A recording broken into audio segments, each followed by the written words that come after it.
Elon Musk और mark Zuckerberg, शायद ही कोई व्यक्ति ऐसा होगा जिसने इन दोनों का नाम नहीं सुना होगा। वर्ल्ड के टॉप 10 रिचेस्ट सूची में दोनों का नाम आता है। नंबर 1 पे एलन मस्क बैठे हैं और नंबर 7 पे मार्क जुकरबर्ग। लेकिन इन दोनों के बीच में भयंकर घमासान चल रहा है। पहले तो बातें जो थी, लड़ाई जो थी, वो विचारों की थी, बोली की थी, फिर धंधे पे आ गई और अब तो भैया हाथापाई पे उतर आए दोनों। एलन मस्क ने मार्क जुकरबर्ग को चैलेंज किया केज फाइट के लिए, आ जाओ। मार्क जुकरबर्ग ने फिल्मी स्टाइल बोला सेंड मी लोकेशन, उसने भाई ने लोकेशन भी भेज दी और अब दोनों के वीडियो आ रहे हैं अपनी अपनी तैयारी के कि भाई साहब हम एक दूसरे को कूटेंगे। अब ये पीआर स्टंट है या वास्तव में लड़ाई होगी, ये हम सब मिलकर देखेंगे। तो आज इस वीडियो में डिस्कस करेंगे कौन किस पे कितना भारी है। भाई साहब फाइट की बात नहीं कर रहा, फाइट की बात एकदम लास्ट में करेंगे। सबसे पहले अपन बिजनेस कोच है, बात करेंगे बिजनेस की, किस तरह का बिजनेस करते हैं, दोनों के बिजनेस में क्या कमांड है और बिजनेस की जो इनकी लड़ाई चल रही है उसमें क्या फैसला होने वाला है, दोनों किस तरह के नेचर के आदमी है, कैसे इन्होंने चालू किया और आगे जाके भविष्य में क्या लगता है इन दोनों में से फाइट में भी और बिजनेस में भी कौन जीतेगा कौन हारेगा। तो जनता जनार्दन की जय बोल के करते हैं वीडियो की शुरुआत।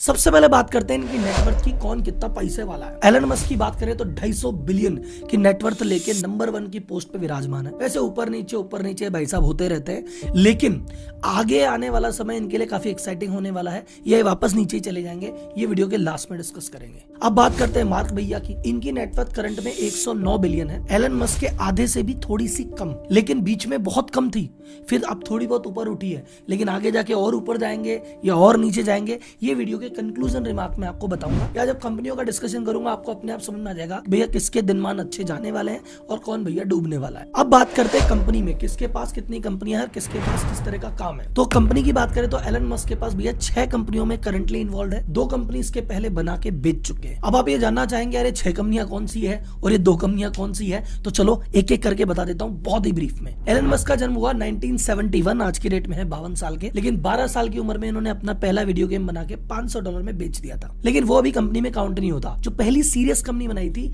उसका नाम था Zip2। ये map related, yellow pages related कुछ वर्क किया करते थे। बाद में इसको 1999 में कॉम्पैक्ट कंपनी ने 307 मिलियन में खरीद लिया था। उस पूरी कंपनी में इनका शेयर था 7%, तो इनके हाथ में आए 22 मिलियन। तो 28 साल की उम्र में भैया मिलियनेयर तो बन गए थे। ये जो 22 मिलियन मिले, इसमें से 12 मिलियन लगा के एक नई कंपनी खोली X.com, जो बैंकिंग रिलेटेड, पेमेंट रिलेटेड काम करती थी। वो भी काफी सक्सेसफुल हुई, पहले ही महीने में 2 लाख से ज्यादा यूजर आ गए, एवरीथिंग वाज गोइंग गुड।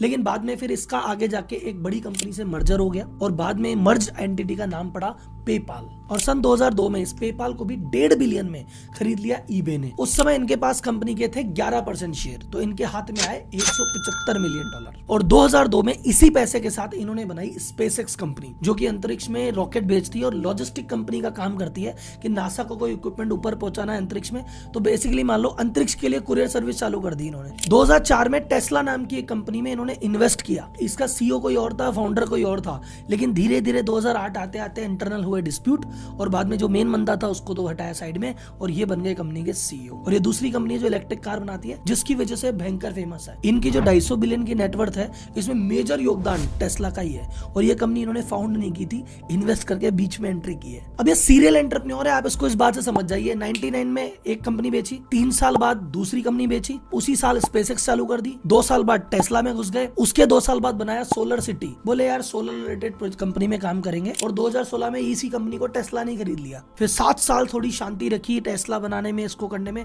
2013 में फिर एंटरप्रेन्योर का कीड़ा जागा, तो 2013 में एक कंपनी फाउंड की हाइपरलूप, जिसका उद्देश्य था कि भैया बुलेट ट्रेन जैसे स्पीड से जाती है ना, उतनी स्पीड या उससे भी ज्यादा स्पीड से चलने के लिए एक आदमी ट्यूब में हाई फास्ट ट्रेवल कर सके, उसके लिए बनाई उन्होंने हाइपरलूप। 2015 में एक कंपनी में इन्वेस्ट किया ओपन एआई, जिसने अभी लॉन्च किया चैट जीपीटी। अभी तो खैर हाथ खींच लिए हैं, लेकिन भाई साहब उस समय दिमागी कीड़े में ये चीज भी थी। 2015 में लॉन्च किया स्टारलिंक, जो कि सैटेलाइट बेस्ड इंटरनेट देता है। 2016 में लॉन्च किया न्यूरोलिंक, जो कहता है भैया ब्रेन में चिप डालेंगे और ब्रेन में उसके अकॉर्डिंग सारे काम करेंगे। 2016 में कंस्ट्रक्शन की लाइन में आया, बोले मैं लॉजिस्टिक में काम चालू करूंगा। एक कंपनी बनाई द बोरिंग कंपनी, जो कि नीचे टनल बनाएगी रोड के नीचे और ट्रैफिक को वहां डाइवर्ट करेगी। और 2022 में बहुचर्चित ट्विटर भाई ने खरीद लिया। तो कुल मिला के देखा जाए तो एलन मस्क एक कॉन्ग्लोमेरेट है, एक इंडस्ट्री पे फोकस नहीं है। इसका ध्यान स्पेस में भी है, ऑटो में भी है, एआई में भी है, कंस्ट्रक्शन में भी है, लॉजिस्टिक में भी है और अब सोशल मीडिया में भी आ गया। तो ये अत्र तत्र सर्वत्र है। अब बात करते हैं मार्क जुकरबर्ग की। कम तो भाई साहब ये भी नहीं है। 1984 में पैदा हुए, 2004 यानी 20 साल की उम्र में फेसबुक बनाया और 2007 में वर्ल्ड के यंगेस्ट सेल्फ मेड बिलियनियर बन गए। 2012 में जब मात्र 28 साल के थे। फेसबुक के टोटल 1 बिलियन यानी 100 करोड़ से ज्यादा यूजर हो चुके थे। तो उनका 28 साल की उम्र में उन्होंने कंपनी बेची थी, इन्होंने 28 साल की उम्र में 100 करोड़ यूजर का एक प्लेटफॉर्म बना दिया। उसके बाद तो भाई साहब पैसा हाथ में था, इतना काम था, जो भी कंपनी देखते कि यार ये कंपनी है जो मेरे लिए कंपटीशन हो सकती है, या तो उसको बर्बाद करते या खरीद लेते। तो कौन कौन सी कंपनियां खरीदी? इन्होंने कहा भैया इंस्टाग्राम, यार कल को डिसरप्ट ना कर दे, आजा बेटा। यार व्हाट्सएप है, कल भारी तो नहीं पड़ेगा, आजा बेटा। तो धीरे धीरे करके जो भी कंपनियां इनके लिए खतरा बन सकती थी सब खरीद ली और इकलौते बादशाह बन गए ये सोशल मीडिया फील्ड के। एलन मस्क को देखा जाए तो डाइवर्स फील्ड में बिजनेस करते हैं और हर फील्ड में अपनी अच्छी पकड़ रखते हैं। पर देखा जाए तो सोशल मीडिया के गेम की अगर बात की जाए, अनडिस्प्यूटेड लीडर है मार्क जुकरबर्ग, इनके आसपास कोई नहीं है। इस बात को मैं डेटा से समझाता हूं आपको।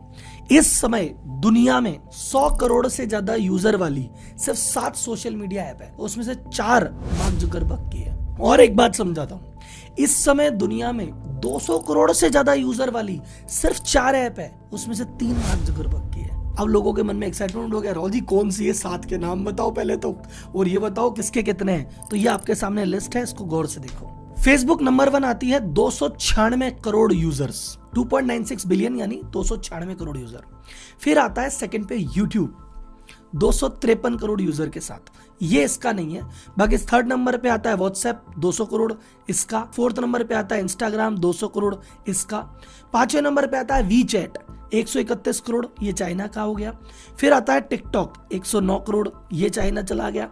फिर आया फेसबुक मैसेंजर, ये भी इसी का है। और अगर इन सबके कंपैरिजन में लेके आ जाए हम ट्विटर को, उसके हैं मात्र 45 करोड़, अभी तो 50 करोड़ ही नहीं टच किया, ये 100 करोड़ 300 करोड़ में खेल रहा है। तो सोशल मीडिया के गेम में तो किंग ही है। और रही सही कसर निकाल दी थ्रेड ने, इसने कहा एक और लेके आते हैं। अब कंपेयर करते हैं दोनों के कैंप की, इनकी सबसे बड़ी बड़ी कंपनीज का। एलन मस्क के कैंप की जितनी भी कंपनीज है उसमें जो सबसे बड़ी और लिस्टेड कंपनी है वो है टेस्ला। ये वर्ल्ड की 6ठी वो कंपनी थी जिसने $1 ट्रिलियन का वैल्यूएशन टच किया। इस समय वर्ल्ड में सिर्फ 8 ही कंपनियां हैं जिनका $1 ट्रिलियन वैल्यूएशन है, उसमें टेस्ला अपनी जगह बनाती है। टेस्ला कंपनी बनी है 2004 में, 2008 में इसमें एलन मस्क एंटर हुआ है, 2012 से इन्होंने गाड़ी बनाना चालू किया है। लेकिन इसका मार्केट कैप इतना भारी है कि जो आज के 50 साल 100 सालों से कंपनियां बना रही है, Ford, Toyota, BMW, Mercedes, Lamborghini, Ferrari, इन सबसे ज्यादा नहीं, इन सबको मिला के उससे ज्यादा अकेली टेस्ला है। अब इसके कंपैरिजन में फेसबुक की बात करें तो इनकी जो पेरेंट कंपनी मेटा, जिसके अंदर ये सारी चीजें आती है, इसका वैल्यूएशन अभी ट्रिलियन टच नहीं किया है, 750 बिलियन के आसपास है। लेकिन अगले 6 महीने, साल भर, 2 साल में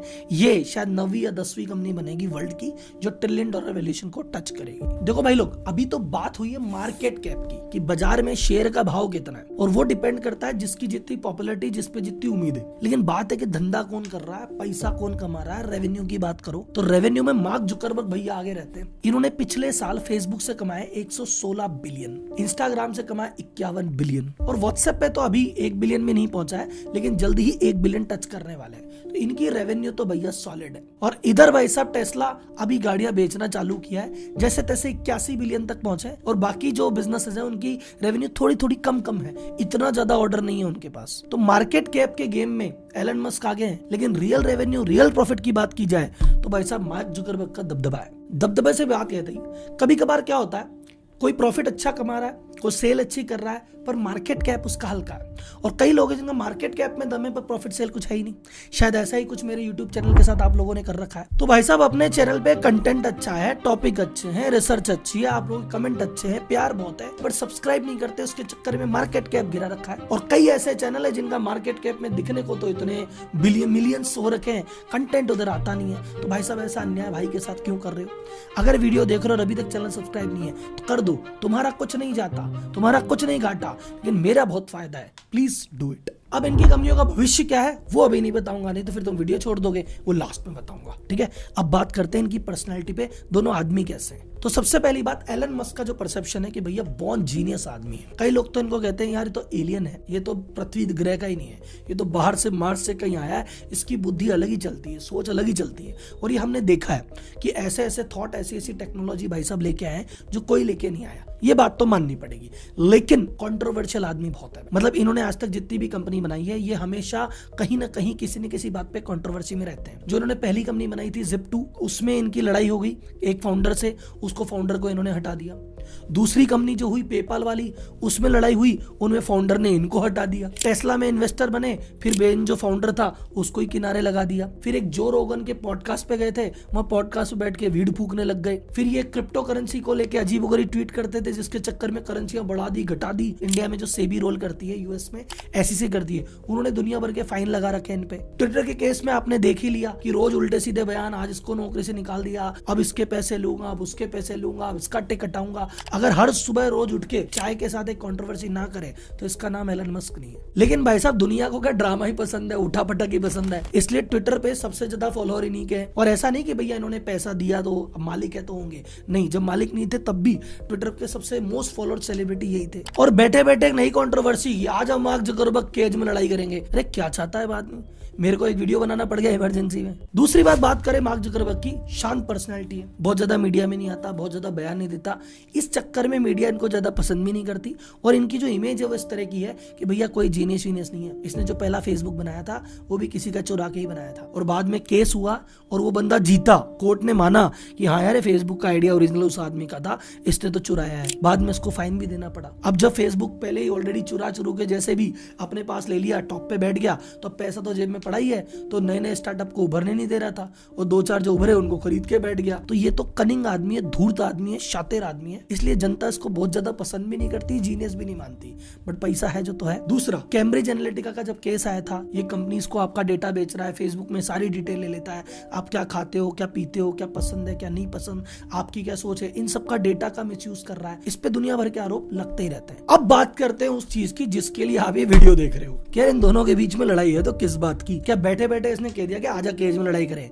बहुत दिनों से कुछ पक रहा है, अब ये कोई बताएगा नहीं तो ये आपका भाई बताएगा। इनके बीच में लड़ाई चालू हुई थी सितंबर 2016 से। अब मैंने आपको बताया एलन मस्क की एक कंपनी है जो स्पेस एक्स है, जो कि स्पेस में कोई सामान पहुंचाना, कुरियर कंपनी मान लो, या कोई भी चीज लॉन्च करनी है उसमें हेल्प करती है। नासा के भी बहुत सारे प्रोजेक्ट में एलन मस्क हेल्प करता है। तो क्या हुआ, फेसबुक के रिगार्डिंग एक $200 मिलियन का सैटेलाइट था। $200 मिलियन यानी आज के भाव से 1600 करोड़ का सैटेलाइट था। मार्क जकरबर्ग ने कहा एलन मस्क भैया आपकी कंपनी है, ये पहुंचा दो। वो हो गया फेल और वो हो गया ब्लास्ट। अब 200 मिलियन यानी 1600 करोड़ की सैटेलाइट एक बार में स्वाहा। इसमें तो ये बनता था एक बार बिजनेसमैन टू बिजनेसमैन बैठे कि यार ये क्या हो गया यार, कुछ कर यार, ऐसे कर वो कर। मार्क जकरबर्ग फटाफट गए फेसबुक पे और जाके लिख दिया आई एम डीपली डिसअपॉइंटेड। भाई साहब बहुत ज्यादा ही निराश हूँ, और स्पेसएक्स का जो लॉन्च फेलियर था, उन्होंने हमारी सैटेलाइट खराब कर दी। तो बेसिकली सैटेलाइट तो खराब हो गई, लेकिन उन्होंने साथ ही साथ स्पेसएक्स का नाम और डुबाया। उस समय स्पेसएक्स की वैसे ही लंका लग रही थी, और ऊपर से इन्होंने बयान कर दिया इतने लोगों के बीच में, तो रही सही रेपुटेशन और चली गई एलन मस्क की। तो गुस्सा तो 2016 से बना हुआ है। ये घटना तो हो गई। एक साल बाद एक नई घटना घटी। मार्क जुकरबर्ग भाई साहब एआई रिलेटेड कुछ अपडेट पे काम कर रहा है कि फेसबुक को, मेटा को एआई में लेके आएंगे, और उस पर काम कर रहा है, $1 बिलियन फूंक रहा है। इधर भाई साहब एलन मस्क जगत में बयान देते फिर रहे हैं कि अरे एआई बहुत खराब है, एआई बहुत खराब है, एआई आएगी तो मानवता ही नष्ट हो जाएगी। I think the danger of AI is much greater than the danger of nuclear warheads by a lot. तो ये जब बयान एलन मस्क देते फिर रहे हैं तो इनडायरेक्टली क्लेम इसके ऊपर है। अब फेसबुक का एक बार लाइव चल रहा था, उस लाइव के दौरान मार्क जकरबर्ग से किसी ने पूछा कि यार कुछ लोग हैं ऐसा ऐसा कह रहे हैं, बोले इन लोगों की कोई परवाह नहीं करनी, ये लोग तो ऐसे ही हैं, और कुछ इस तरह का नेगेटिव कमेंट कर दिया एलन मस्क के ऊपर। और जब मस्क को पूछा किसी ने आपके बारे में ऐसा ऐसा बोला, तो एलन मस्क ने सीधा बोल दिया हाँ मैंने बात की थी जुकरबर्ग से, उसकी नॉलेज बहुत लिमिटेड है इस बारे में। 16 में वो हुआ, 17 में हुआ, 18 में केस चला था कैम्ब्रिज एनालिटिका कि फेसबुक ने अपने जो क्लाइंट्स का डेटा बेच दिया कंपनीज को, और इलेक्शन में इस कंपनी ने इसका फायदा उठाया। तो उस समय कैंपेन चल रहा था डिलीट फेसबुक कैंपेन, और बड़े बड़े सेलिब्रिटी उसमें लग रहे थे। 2018 में एलन मस्क कूद गए कैंपेन में और खुद का फेसबुक अकाउंट डिलीट कर दिया, और अपने समर्थकों को लिखा मैंने तो कर दिया डिलीट, आप भी डिलीट करो। तो 2018 में एलन मस्क ने फेसबुक अकाउंट भी डिलीट कर दिया था, खुद का भी और अपनी कंपनी टेस्ला का भी। तो आज की डेट में फेसबुक पे इनका ऑफिशियल आधिकारिक कोई अकाउंट नहीं है, आज भी काम ऐसे ही चल रहा है। अच्छा, डिलीट करने के बाद 2016 वाले इंसिडेंट को याद करते हुए एलन मस्क ने कहा कि ठीक है भाई साहब गलती हमसे हो गई थी, हम गलती मानते हैं, लेकिन मैंने उसके बदले इनको एक फ्री लॉन्च ऑफर किया था कि कोई नहीं तेरा हमने ब्लास्ट कर दिया, अगली बार तो लॉन्च करेगा पैसे नहीं लेंगे। हाँ, बीच में एक बार मार्क जुकरबर्ग की तरफ से सुलह का प्रयास हुआ था। एक बार जो ट्विटर में इतना संग्राम मचा हुआ था, किसी पॉडकास्टर ने उनसे पूछा मार्क जुकरबर्ग से कि भैया ऐसा है कि ये एलन मस्क जो कर रहा है ट्विटर पे क्या लगता है आपको? बोले नहीं ठीक है कर रहा है, ऐसी बात नहीं है, अपनी कंपनी प्रॉफिटेबल बनाने के लिए बंदे को करना ही पड़ता है। तो बेसिकली मार्क जुकरबर्ग ने एक बार दोस्ती का हाथ बढ़ाया, उनका रेस्पॉन्स ये आया केज फाइट लड़ेगा क्या? तो मार्क जकरबर्ग ने कहा सेंड मी लोकेशन। तो कुछ समय बाद उन्होंने लोकेशन भेज दी वेगस ऑक्टागन। ये वो लोकेशन है जहाँ पे यूएफसी के मैच होते हैं। तो इस समय तो सबको लगा मजाक चल रहा है, पर यूएफसी के चेयरमैन की आंखों में डॉलर आ गए कि अरे भाई ये लड़ाई हो गई तो मजा ही आ जाएगा। उसने जाके संपर्क किया मार्क जुकरबर्ग की टीम से, आर यू सीरियस? बोले हाँ। फिर वो जाके एलन मस्क की टीम से मिले, बोले आर यू सीरियस? बोले हाँ। फिर यूएफसी के चेयरमैन ने मीडिया में बयान दिया है कि मैं दोनों पार्टी से मिलके आया हूँ, कोई मजाक के मूड में नहीं है, दोनों ही सीरियस है। I was talking to both Elon and Mark last night. Both guys are absolutely dead serious about this. अब भैया इधर है 52 साल के एलन मस्क जो कि बिल्कुल फिट नहीं है, इधर है 39 इयर्स के हमारे मार्क जुकरबर्ग। मार्क जुकरबर्ग कितना फिट आदमी है उसके बारे में एक दो चीज बता देता हूं आपको। मार्क जुकरबर्ग जिजित्सु के चैंप है और उन्होंने कई मेडल जीते हुए हैं। जुकरबर्ग ने मर्फ चैलेंज जीता हुआ है। मर्फ चैलेंज ये होता है कि पुशअप होता है, पुलअप होता है, स्क्वाट्स होते हैं और ये सब होता है 20 पाउंड का वेट का ट्रैक पहन के। वो चैलेंज करके जीता हुआ है मार्क जुकरबर्ग। एलन मस्क ने एक ट्वीट किया कि मेरे पास एक ऐसा मूव है जिसका नाम है वॉलरस। वॉलरस का मतलब मैं मेरे अपोनेंट पे लेट जाता हूँ फिर वो कुछ कर ही नहीं पाता। एलन मस्क ने ये भी ट्वीट किया भैया मैं कभी भी वर्कआउट नहीं करता, मेरा वर्कआउट यही है कि बच्चों को कभी गोदी में उछाल दिया, बस यही मेरा वर्कआउट है, इससे ज्यादा कभी कुछ किया नहीं। अब आते हैं हम कंक्लूजन की तरफ कि भैया इन दोनों की पर्सनल फाइट में क्या होगा और इन दोनों की बिजनेस फाइट में क्या होगा। तो पर्सनल फाइट को लेके तो आपको मेरे को लग गया मार्क जुकरबर्ग जवान है, फिट है, जिजुत्सु जानता है, तो अगर वास्तव में फाइट हो गई तो एलन भैया बुरी तरह कुटेंगे। उनका मुंह वैसे ही फूला हुआ है, थोड़ा और फूल जाएगा। जहां तक बात आती है बिजनेस की फाइट की, तो बिजनेस की फाइट अगर सोशल मीडिया के एरेना में हुई तो मार्क जुकरबर्ग के जीतने के चांसेस ज्यादा है, क्योंकि उसके पास यूजर ज्यादा है, डेटा ज्यादा है, एक्सपीरियंस ज्यादा है। थ्रेड भी आप नोटिस कीजिए, लॉन्च हुआ कुछ ही घंटों में मिलियन सब्सक्राइबर पहुंच गया, ये उसकी पावर दिखाता है। लेकिन हाँ, अभी ट्विटर को जीत पाएगा बहुत इमीडिएटली कुछ महीनों में, ये तो पॉसिबल नहीं है, पर हाँ 2 साल 3 साल 5 साल की जर्नी में हो सकता है ट्विटर को भी भारी पड़ जाए थ्रेड। अब बात आती है अगर ओवरऑल बिजनेस की, तो एलन मस्क भारी पड़ेगा। क्यों? मैंने एक वीडियो बनाया कि फेसबुक के सब्सक्राइबर क्यों नहीं बढ़ रहे, उसका लिंक हमारे एडिटर साहब आपको दे देंगे। उसमें बताया था कि दुनिया में जितने लोग हैं और जिनके पास इंटरनेट है उनके पास ऑलरेडी फेसबुक है, तो इनके पास तो नए यूजर ही नहीं बचे। तो इसकी ग्रोथ लिमिटेड है क्योंकि पीक पे बैठा है। 10% की ग्रोथ आती रहेगी, पर डबल ट्रिपल का कोई स्कोप नहीं है क्योंकि ऑलरेडी कवर कर चुका। लेकिन इधर बात करें एलन मस्क की, तो इसकी तो चीजें शुरू हुई है। टेस्ला ने तो भैया अभी डिलीवरी देना चालू ये भी किया है, बहुत सारी कंट्रियों में है नहीं, इंडिया में तो अब आएगा। अभी तो चाइना में कूदा है, यूएस में कूदा है, तो बहुत सारे मार्केट बाकी हैं। स्पेसएक्स की बात करें तो अभी से ही तो इसके सक्सेसफुल रॉकेट लॉन्च चालू हुए हैं। तो एलन मस्क की जितनी भी कंपनियां हैं सब अंडर कंस्ट्रक्शन कंपनियां हैं, ये तो आने वाले सालों में रिजल्ट देगी। और मार्क के पास जितनी भी कंपनियां हैं वो ऑलरेडी टॉप पे बैठी है, उसके पास स्कोप नहीं है। तो अगर ओवरऑल की बात करेंगे कि आज के 5 साल बाद अमीरों की सूची में कौन, तो एलन मस्क के चांसेस हैं। मार्क जुकरबर्ग उसके बीच में जो गैप है वो दिनों दिन बढ़ता ही जाएगा। चांस बहुत कम है कि जब तक कुछ क्रांतिकारी चीज न लेके आ जाए मार्क जुकरबर्ग, तब तक ये इसका पीक है, इससे ज्यादा जाएगा नहीं।